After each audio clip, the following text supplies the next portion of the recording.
জার্মানের পাঁচিল উঠে গেল লড়াই না হয়ে। এধারে রুশ কমিউনিস্ট পার্টি ভাঙলো, 50 বছরের জার্মানি এক হয়ে গেল, লড়াই হলো না। জার্মানি বলল আমাদের আনন্দ আরো পুরো হবে যেদিন দেখব বাংলা এক হচ্ছে, ভারত এক হচ্ছে।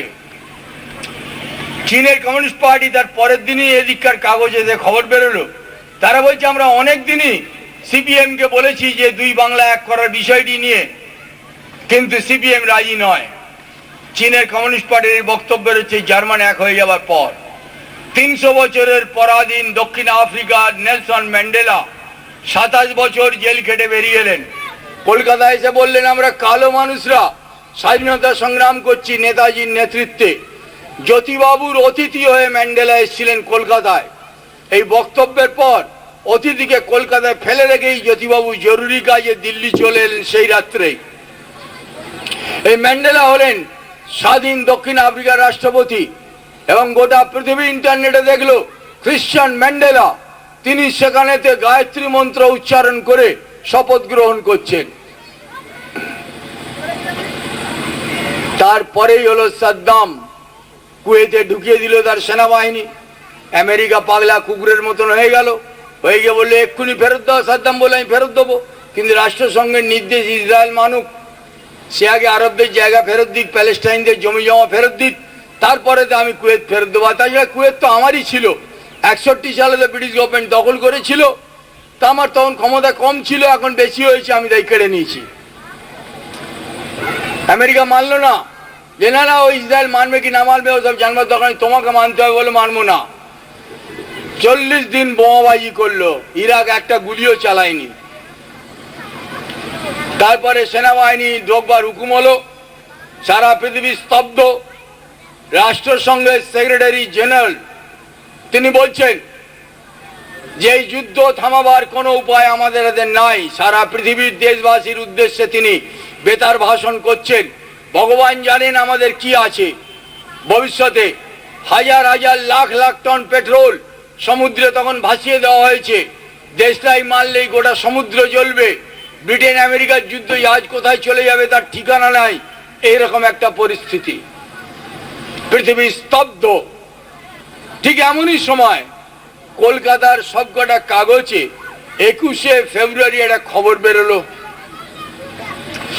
একজন অজ্ঞাত পরিচয় বিশেষ বিশিষ্ট ব্যক্তি, ভেরি ভেরি ইম্পর্টেন্ট পারসন, তিনি জর্ডান বাহিনীর একটি বিমান, বিশেষ বিমান নিয়ে কলকাতা বিমানবন্দরে আসেন 20 তারিখ বিকেল বেলায়, 20শে ফেব্রুয়ারি 1991, এবং আসবার আগে চীন হয়ে আসেন।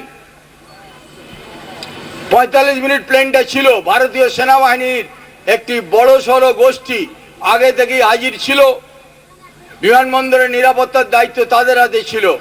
13 টন জ্বালানি তেল নিয়ে বিমানটি তেহরানের উদ্দেশ্যে রওনা হয়ে গেল। এইমাত্র খবর হচ্ছে 21শে ফেব্রুয়ারি 91।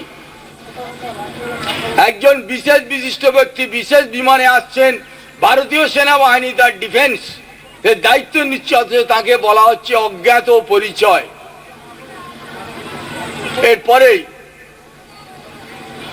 24শে স্টেটসম্যান কাগজ লিখল যে পৃথিবীর কয়েকজন সন্ত পুরুষ তারা সাদ্দামের সঙ্গে দেখা করেছে। 25 তারিখে সাদ্দাম যুদ্ধ ছেড়ে দিল, তৃতীয় বিশ্বযুদ্ধ হাওয়ায় মিলিয়ে গেল। লোকে ভাবলে আমেরিকা জিতলো, কিন্তু রোজই দুবার করে সাদ্দামকে গদি থেকে ফেলবার জন্য আমেরিকা সে তার হাতিয়ার তৈরি করছে আর সৈন্য তৈরি করছে। এই হলো 91 অব্দি ঘটনা, যেখানে নেতাজি তার মাঞ্চুরিয়া ভাষণে বলেছিলেন তৃতীয় বিশ্বযুদ্ধের চরম মুহূর্তে আমি আসছি। যখন সারা পৃথিবী তৃতীয় বিশ্বযুদ্ধের পরিণতি সম্পর্কে আতঙ্কিত, কোনো শক্তি নেই এই যুদ্ধ থামাতে পারে, তখনই এই খবর বেরোলো এবং তারপরে দিয়ে যুদ্ধ বন্ধ হয়ে গেল। I will come on the crest of third world war, 46-এর মাঞ্চুরিয়া ভাষণে নেতাজি বলেছেন। যুদ্ধ বন্ধ করলেন। তদন্ত কমিশনকে এবং ভারত সরকারকে বলা হলো যে এই ব্যক্তির পরিচয় তো অত্যন্ত সহজেই জানা যাবে, তা নেতাজি সম্পর্কে এত টালবাহানা না করে তা সেখানে 1 নম্বর হচ্ছে শোলমারি আশ্রম প্রতিষ্ঠাতা সম্পর্কে তোমাদের গোয়েন্দা দপ্তর কি বলছে সেটাই জানাও।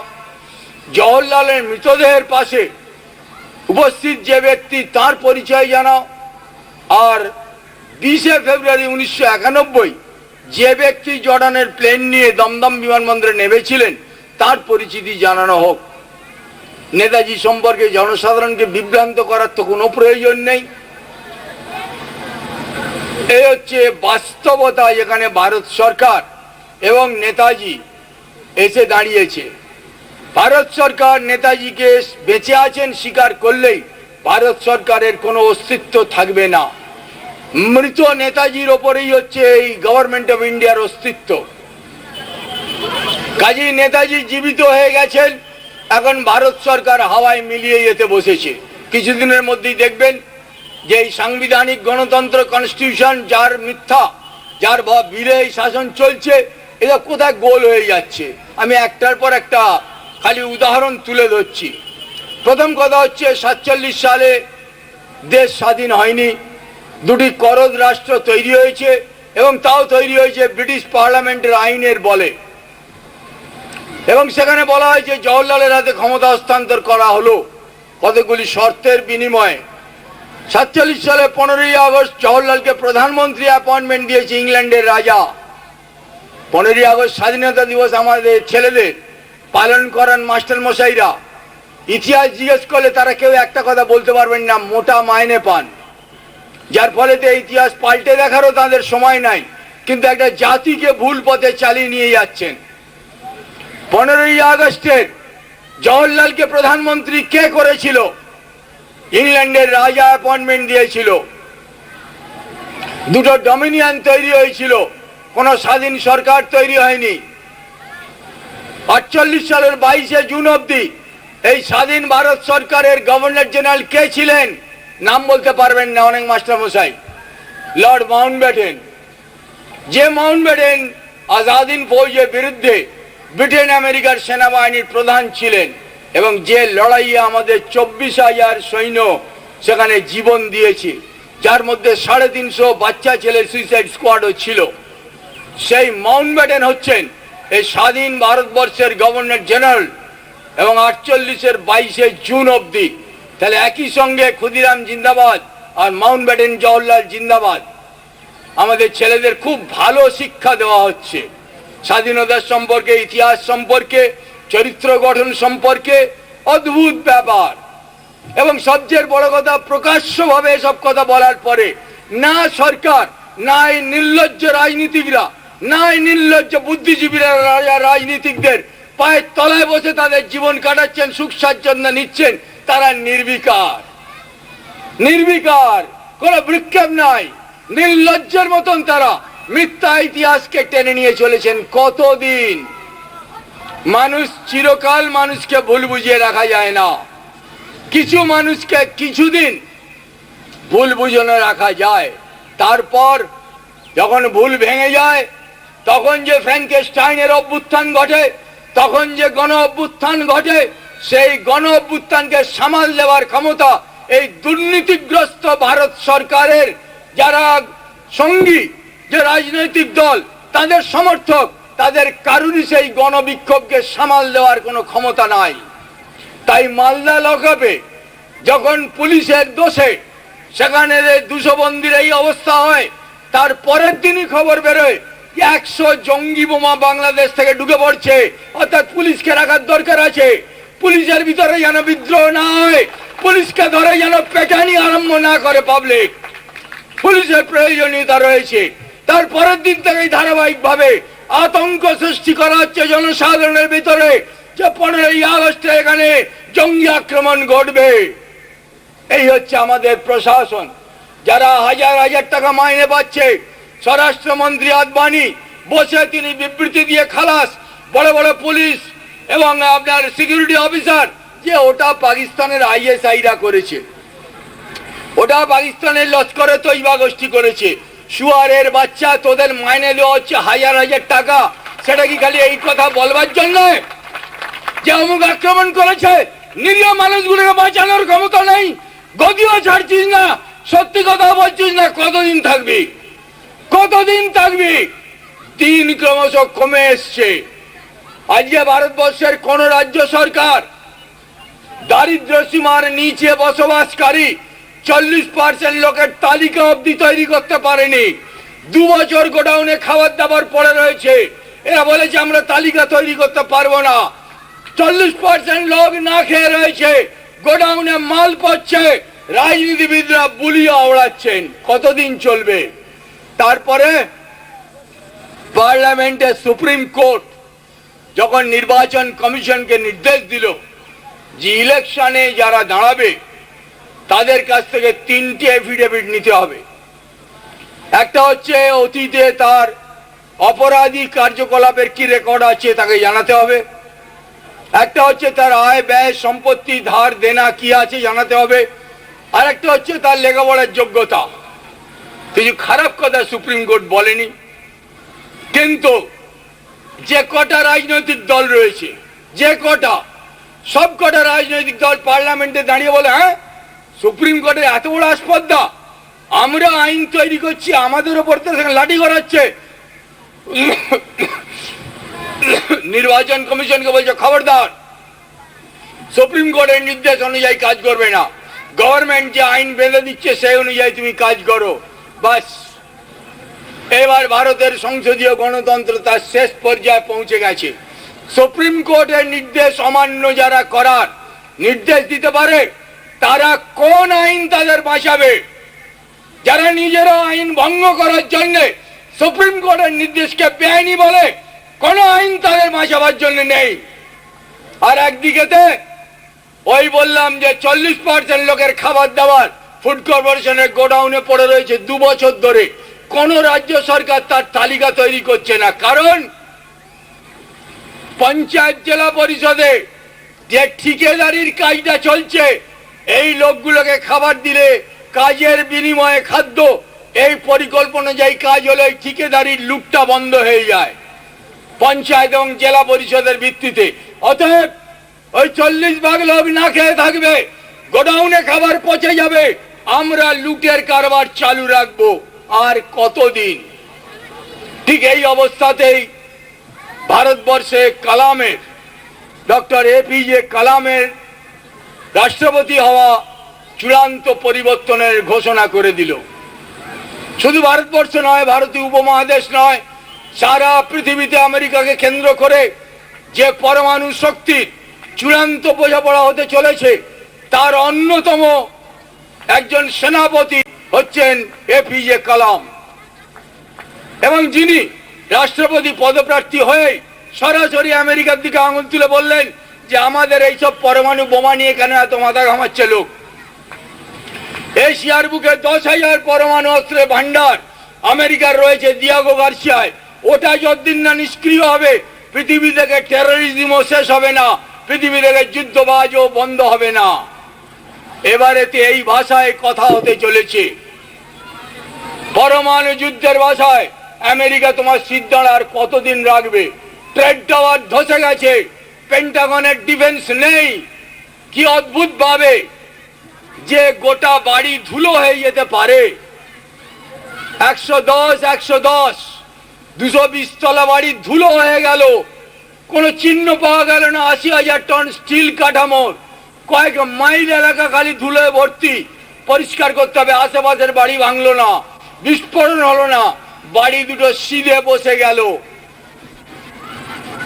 এই রকম ঘটনার ভিতর দিয়েই আমরা দেখব পরিবর্তিত রাষ্ট্রসংঘ আত্মপ্রকাশ করছে এবং নেতাজির নেতৃত্বে একটি নতুন বিশ্ব ব্যবস্থা পৃথিবীতে কায়েম হতে চলেছে।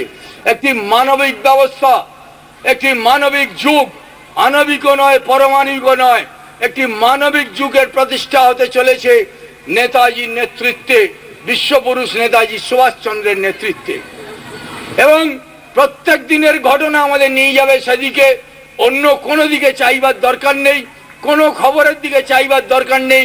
বাস্তব ঘটনা পায়ে পায়ে আমাদের নিয়ে যাচ্ছে নেতাজির দিকে, আর নেতাজি তার পরিকল্পনা অনুযায়ী এগিয়ে আসছেন সাধারণ মানুষের দিকে।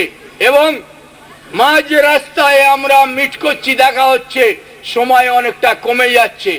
এই পটভূমিকাতেই নেতাজির আত্মপ্রকাশ তথা আরো যা কিছু ঘটতে যাচ্ছে সেগুলো ব্যাখ্যার বাইরে, অভূতপূর্ব, যে ঘটনা আগে কখনো ঘটেনি সেই সব ঘটনা ঘটতে চাচ্ছে। তবে এটা নিশ্চিত ভারতীয় উপমহাদেশ এই এলাকার সংসদীয় গণতন্ত্রে তার কবর রচিত হয়ে গেছে। আর সেই একই সঙ্গে নেতাজি আত্মপ্রকাশের আগে একটাও দলীয় রাজনীতির কাউকে অবশিষ্ট খুঁজে পাওয়া যাবে না। এর ভিতর দিয়েই এক নতুন বাংলা, অখণ্ড বাংলা, সোনার বাংলা তথা ভারতবর্ষের আবির্ভাব ঘটতে চলেছে। এবং এ সম্পর্কে একটা বিবৃতি পাঠ করে আমি করব, সেটি হচ্ছে লিবিয়ার কর্নেল গদ্দাফি। তিনি 2রা জুন এক বিবৃতি দিয়েছেন। আমি সেই বিবৃতিটা বিশ্বজিতের কাছে আছে, কার কাছে আছে দেখো। স্টেটমেন্ট দিচ্ছে, ভারতীয় উপমহাদেশ একটি পরিবার। লিবিয়ার নেতা গদ্দাফির সঙ্গে সম্প্রতি ভারতের একটি প্রতিনিধি দল দেখা করেছিলেন, কিন্তু গদ্দাফির ভাবভঙ্গি এবং ভাষণ শুনে চোখ কপালে উঠে গিয়েছিল দলটির। প্রতিনিধি দলের সদস্যদের নামগুলি অবশ্য আগে বলে নেওয়া দরকার। পুরীর শঙ্করাচার্য, জামিয়াত উল উলেমা হিন্দের সভাপতি মৌলানা আসাদ মাদানি, দলিত নেতা উদিত রাজ, জওহরলাল নেহরু বিশ্ববিদ্যালয়ের উপাচার্য জি.কে. চাড্ডা, জামিয়া হামদাদ বিশ্ববিদ্যালয়ের উপাচার্য সিরাজ হুসেন, দিল্লি বিশ্ববিদ্যালয়ের আফ্রিকান স্টাডিজ ডিপার্টমেন্টের অধ্যাপক কে ম্যাথুজ, সংসদ সদস্য আর কিদওয়াই কে এম খান, নামধারী শিখ নেতা এইচ.এস. হংসপাল, না ইউনিভার্সাল অ্যাসোসিয়েশন অফ স্পিরিচুয়াল অ্যাওয়ারনেসের অধ্যক্ষ পণ্ডিত এন.কে. শর্মা, হিন্দ অ্যাগ্রো ইন্ডাস্ট্রিজের সভাপতি সিরাজউদ্দিন কুরেশি এবং অন্যান্য ব্যবসায়ী, অবসরপ্রাপ্ত আমলা ও দেওবন্দের একদল প্রতিনিধি সেদিন গদ্দাফির সঙ্গে দেখা করেন। সাক্ষাৎকারের শুরুতে প্রতিনিধি দলের সদস্যরা প্রত্যেকে আলাদাভাবে লিবিয়ার মডারেট ভাবমূর্তির জন্য গদ্দাফির প্রশংসা করতে থাকেন, কিন্তু ডান হাত উপরে তুলে তাদের থামিয়ে দেন গদ্দাফি। তার নির্দেশে 2 জন অনুচর পৃথিবীর এক বিশাল মানচিত্র দলটির সামনে খুলে দেয়। চমকের কিছু বাকি ছিল। দলের সদস্যরা সবিষয়ে লক্ষ্য করেন যে বিভিন্ন দেশের বদলে মানচিত্রে বিভিন্ন উপমহাদেশকে আলাদা আলাদা রঙে চিত্রিত করা হয়েছে। যেমন কানাডা সহ উত্তর আমেরিকাকে চিত্রিত করা হয়েছে গাঢ় লালে, দক্ষিণ আফ্রিকাকে গোলাপি, মধ্য এশিয়া সহ রাশিয়ান ফেডারেশন রং হলুদ, ইউরোপ সবুজ রঙে, অস্ট্রেলিয়া নিউজিল্যান্ড বাদামি রঙে, আফ্রিকার রং গাঢ় নীল, দক্ষিণ এশিয়ার রং আশ্চর্যজনক ভালো সাদা, মানে আমাদের ভারতীয় উপমহাদেশ। এই চিত্র বিচিত্র মানচিত্র দেখিয়ে গদ্দাফি প্রতিনিধি দলকে বলেন, আমেরিকা ঠিক যেভাবে পৃথিবীকে দেখতে চায় এই মানচিত্রটা সেভাবে বানানো হয়নি। এরপরে একটা ক্যাকটাস দিয়ে এইভাবেই ম্যাপ পয়েন্টিং শুরু করলেন গদ্দাফি। বললেন, কিন্তু বিশ্বের চেহারাটা এমনই হওয়া দরকার, আর এক্ষেত্রে ভারতের মতো দেশের বিশাল ভূমিকা আছে। এই কাঠামোর মধ্যে সর্বাপেক্ষা শক্তিশালী ভূমিকা ভারতেরই। একটু থেমে তিনি আবার বলেন, বিশাল ভারতের আশেপাশে পাকিস্তান, শ্রীলঙ্কা, বাংলাদেশ, নেপাল, কাশ্মীর, ভুটান, মালদ্বীপ এগুলো সবই ছোট, কিন্তু একসঙ্গে একটি শক্তিশালী সংঘ। যখন পৃথিবীটা এমন বিভিন্ন ব্লকে বিভক্ত হবে, তখন আমেরিকা অনেকগুলির মধ্যে একটি ব্লক হিসেবে বিবেচনা করা হবে। ভারতীয় উপমহাদেশকে একটি ব্লক, একটি পরিবার হিসেবে বর্ণনা করে গদ্দাফি বলেন, ঔপনিবেশিক শক্তিরা শক্তিশালী এই ব্লকগুলিকে টুকরো টুকরো করে ক্ষুদ্র দেশের জন্ম দিয়েছে। তাই ভারত পাকিস্তানের মধ্যে যুদ্ধের প্রশ্ন কোথায়? প্রশ্ন করেন গদ্দাফি। ভারত পাকিস্তানের যুদ্ধ আমেরিকাই বাঁধাতে চাইছে, যেমন তারা একসময় ইরাক ইরানের মধ্যে যুদ্ধ বাঁধিয়েছিল, ইরানকে অস্ত্র দিয়েছিল ইসরায়েল। এখন তারা ইরাক ইরান দুটো দেশকে ধ্বংস করতে চাইছে। গদ্দাফির স্বপ্নের আফ্রিকান ইউনিয়ন প্রসঙ্গে তার মন্তব্য, এই সংগঠন ইউরোপীয় ইউনিয়ন থেকে শক্তিশালী হবে। এত সব সত্ত্বেও ইসরায়েলকে আরব লীগে অন্তর্ভুক্ত করতে চান গদ্দাফি। বস্তুতে এ নিয়ে বিভিন্ন মহলে চিন্তা ভাবনা শুরু হয়ে গেছে। এরপরে মূল বক্তব্যে ফেরেন গদ্দাফি। বলেন শুধু মোহাম্মদের অনুরাগীরাই মুসলমান, এটা ভুল ধারণা। মোহাম্মদ সকল সৎ বিশ্বাসী অর্থাৎ ঈশ্বরের উপাসনাকেই মান্যতা দিয়েছেন। ইসলাম কথার অর্থ ঈশ্বরের কাছে আত্মসমর্পণ। সেই অর্থে হিন্দু, মুসলমান, শিখ, খ্রিস্টান সকলেই ঈশ্বরের কাছে সমর্পিত। আমরা সকলেই ঈশ্বরের সমর্পিত। কাজেই হিন্দু মুসলমানকে পরস্পরকে নিহত করলে আমি বলবো উভয়কেই নরকে জ্বালিয়ে দেওয়া দরকার। আমি যদি ভারতে যাই, আপনাদের সবাইকে প্রার্থনা সভায় ডাকবো, ব্রহ্ম অথবা ঈশ্বরের উপাসনা করব। তিনি সবার, তার নামে মানুষকে আলাদা করা নিকৃষ্টতম পাপ। ভাবা যায় এসব কথা বলছেন গদ্দাফি। জয় হিন্দ।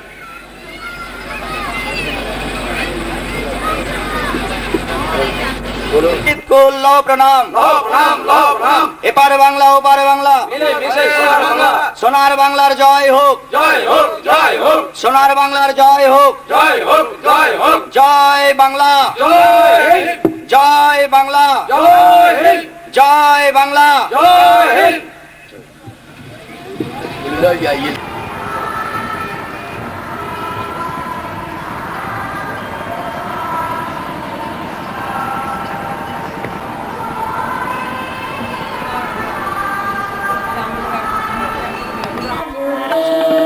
নইলে মোদি রাজার শনি মিলব কি সত্যি, আমরা সবাই রাজা।